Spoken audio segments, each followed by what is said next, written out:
En fait, ce soir, les recherches d'aujourd'hui, c'est tellement spécial, les gars.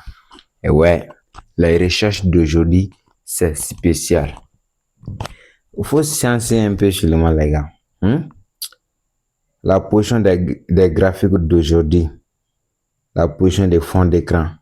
Et puis, ma voix aussi. Hein?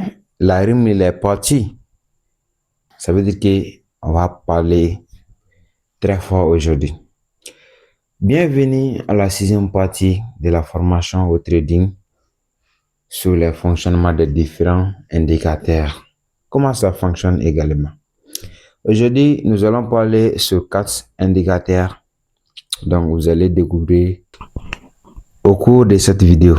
Donc, on va commencer par le premier qui est ATR Breakouts. Ah, moi et mes partenaires, en fait, on a mangé l'argent avec ça. Ouais, les anciens connaissent très bien. C'est toujours au trading, les gars. Ok. Average 3 range breakouts. Le but, c'est de détecter les cassures. Hein? En fait, lui, il est un peu comme MA Breakouts, on a déjà parlé. Donc, c'est le même but ici. Mais ATR, Revenge, True Range, mesure la volatilité du marché également. C'est la moyenne des amplitudes haut et bas des bougies sur une période donnée. Ouais. Lui, il travaille avec un temps donné comme d'habitude. Ici, les signal breakout se produit quand le marché, quand les prix dépassent un certain seuil basé sur l'ATR. Exemple, si les prix dépassent les plus hauts récents, une fois ATR, signal d'achat. Et si le marché passe sous les plus bas récents, voilà. Donc, nous serons. Donc, allons directement sur utilisation. On a dit quoi au niveau de l'utilisation? On a dit, bon, pour le trading des tendances ou lors des forts mouvements du marché, évite de trader pendant les phases faibles de volatilité. Les gars, le marché veut nous dire qu'ici, il ne faut jamais trader dans les accumulations. Quand il y a accumulation, il ne faut pas choisir l'indicateur ATR Breakout. En fait, c'est moi celui qui va vous découvrir les secrets même quoi. Toi, tu ne connaissais pas ça, bro. Tu ne connaissais pas ça. Hein? Quand on a dit que ATR Breakout, il est bon, toi, tu utilises à tout moment. Mais il y a des moments, tu fais des pertes. Toi, tu fais des pertes. Hein? Est-ce que tu as sensé? Est-ce que tu as fait les recherches? Pourquoi ils ont dit qu'ATR, il est bon, mais avec tous ces breakouts-là, moi, je suis en train de faire les pertes. Parce que vous ne savez pas. Voilà, lui, il est bon quand nous sommes en l'allure vers le haut ou vers le bas. Allons sur le graphique et puis je vais vous faire un bon dessin comment les choses se passent. Au niveau du ATR, voilà, en dessous du graphique, en dessus du graphique. Par exemple, quand à chaque fois, ici c'est 1, non? Si c'est 2, si c'est 3. Lui, il travaille à chaque casse. Par exemple, les plus hauts récents, c'est 1. 1, il est les plus hauts récents. Après, le marché, il est allé casser les plus hauts récents. Une fois dans ATR Breakout, quand le marché va casser les plus hauts récents, après son retracement ici, nous allons récupérer un OB seulement et puis nous allons rentrer sur un achat SL ici et puis TP sous le dernier plus haut. Et les gars, le trading, ça c'est les graphiques là, je vais jouer sur ça, vous allez voir. Mais ça n'a pas fini. Continuons. Au niveau du deuxième point, vous voyez, aujourd'hui là, j'ai tellement amélioré les choses. Vous allez voir les graphiques, les indicateurs en bas des explications. Je ne vais pas essayer d'aller sous les graphiques tout le temps pour vous montrer comment ça fonctionne. On a dit ici, le deuxième indicateur, si c'est Wave Trends, Oscillator, of wave train cross. Le but c'est de détecter les retournements. Ouais. Fonctionnement ici, on a dit c'est oscillateur comme les RSI ou MA. Voilà, donc RSI, MA, c'est des sons oscillateurs. Voilà, il y a des outils, indicateurs qu'on appelle ça directement, qui mesure la force et la direction du mouvement. Il produit des lignes suivant vertes et rouges. Ouais, comme les lignes vertes là et la ligne rouge là. Après, quand la ligne verte croise rouge vers le haut, c'est un signal d'achat. Les gars, les rouge qui est là et verte là, quand ils vont croiser en dessus du graphique, ça veut dire que le marché va aller en haut. Toi-même là, tu es en train de trader sur BNB au niveau du haut trading. Tu as vu l'indicateur là, les rouges et les verts, ils ont croisé en dessous. Ici c'est graphique, ici c'est rouge, l'autre là c'est vert. Ils ont croisé en dessus des graphiques, bro. En fait, les boîtes même là, il va pas attendre. Toi-même, les boîtes il est en train de trader. Toi-même, tu vérifies. En fait, c'est avec ça que tu peux apprendre le trading de la crypto-monnaie facilement. Donc, c'est un peu comme ça. Ok. Utilisation, c'est quoi? Excellent pour les swing traders ou les retournements. Wow. Ça veut dire que les scalpers aussi, lui aussi, ils n'aiment pas les choses comme ça, les accumulations. Ça veut dire que les gens qui tradent à long terme ou les gens qui tirent sur les retournements, cet indicateur va vous aider très bien. On a dit quoi aussi? Très populaire sur TradingView. Ouais, notez Wave Trade Oscillator. Ouais, voilà, sur TradingView. L'application TradingView, vous allez voir aussi ces choses-là partout. Regarde, aujourd'hui, les choses-là, c'est encore très simple et amélioré. On a dit ici Candle Breakouts, troisième indicateur. Détecter les cassures basées sur les bougies japonaises. Voilà, les bougies qui sont au fond ici, là, au fond d'écran, sont les bougies japonaises, ok?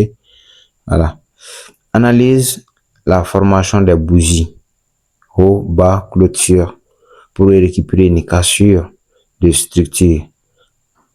Quand une bougie clôture en dessus du plus haut d'une zone de consolidation. Consolidation, ce sont les accumulations comme ça. Quand une bougie se ferme en dessus comme ça, breakout haussière, donc ça veut dire que nous allons aller en haut. Et quand une bougie clôture en dessous d'une accumulation qui est consolidation, donc automatiquement nous allons à la baisse. Certains indicateurs ajoutent alerte automatiquement à la cassure. S'il vous plaît, cette partie, faut jamais oublier ça. Certains indicateurs ajoutent des alertes automatiques à la cassure. Faut jamais utiliser un seul indicateur sur le trade.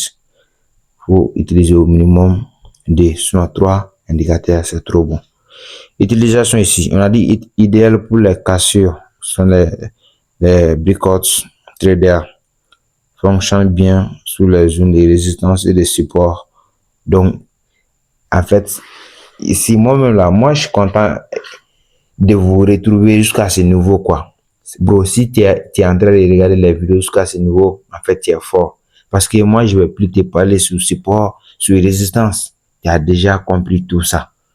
Et on a déjà parlé mal. Mais, si vous suivez bien cette vidéo de formation, en fait, les gars, c'est trop bon. Mais il faut pas sauter. C'est pas bon. Faut pas brûler une étape. Suivez très bien étape par étape. Ça sera trop bien pour vous aussi. Ok. ADX. Voilà. Average Directional Index. Le but, c'est de mesurer la force d'une tendance et non sa direction. Wow. Lui là, il n'a pas besoin souvent d'aller en haut ou en bas. son but, c'est de voir la force du marché. Il est comment? Il est trop fort ou soit il est trop faible. Attention. Index va de 0 à 100. Vérifiez s'il vous plaît sur Trading, vous allez voir ça. Inférieur à 20, ça veut dire que le marché il est faible, sans tendance. Ça veut dire qu'il a range. Les gars, en fait, si même si tu n'as jamais pris une formation sur le trading, en fait, ce que je suis en train de vous dire, vous appliquez les choses là et voir les graphiques intelligemment, vous allez comprendre. Hein? Quand vous allez voir les signes là sur Trading et que Trading l'a montré inférieur à 20 comme ça, les marchés, il est faible. Ça veut dire qu'il est faible. Ça veut dire qu'on est dans nous sommes dans les consultations. Mais de 20 à 40 tendance moyenne, le marché est un peu fort. Donc, supérieur à 40, les gars, c'est une tendance forte. Donc, il accompagne souvent deux lignes. Donc, c'est les deux lignes qui sont là. Hein? Plus DI, directionnel, indicateur positif. Force haussière, moins DI, directionnel, indicateur négatif. Ouais, donc c'est avec ces deux lignes là que nous serons à la hausse ou à la baisse. Donc, quand D plus DI croise moins DI vers le haut, cela indique une tendance haussière et inversement. Donc, c'est un peu... Voilà, considérons ça comme notre graphique de trading, ça là. Considérons ça. Hein? Les deux lignes sont comme ça. S'ils vont croiser en haut, les gars, après un retracement, nous serons à la hausse. S'ils vont croiser en bas, après un retracement, nous serons à la baisse. Donc, les gars, c'est un peu comme ça. Utilisation, on a dit quoi? Regardez bien ça. Ouais, ici, on a moins D. Et moi là, en fait, il y en a tout. J'ai tout ajouté ici. Il y a plus DI, il y a moins DI aussi. Alors, nous allons lire ça. L'utilisation, on a dit, sert à confirmer la force d'une tendance avant d'entrer en position très faible en combinaison avec d'autres indicateurs comme voilà ici comme RSI, MACD, ouais, EMA. Donc il y a des indicateurs, soit même vous-même vous allez prendre des indicateurs et comme ça parce que ils sont bons, mais il y a des indicateurs là quand tu vas utiliser avec un autre indicateur qui sont dans les mêmes, ils ont les mêmes fonctionnalités, vous n'allez pas découvrir trop en fait la force de ces indicateurs. Imagine RSI, MACD ou EMA. En fait, quand vous allez continuer à utiliser tous ces indicateurs ensemble, A, D, X, lui et RSI, quand tu vas utiliser ces deux indicateurs, bon, en fait, tu vas pas avoir un résultat un peu concret. Non. Les choses ne seront pas fortes comme vous voulez. Il y a des indicateurs là. On ne peut pas utiliser ensemble. Donc, les gars, faut comprendre ça également. N'hésitez pas à vous abonner pour me donner la force, les gars. On va taper encore. Donc, RDV à la 7e partie de la formation.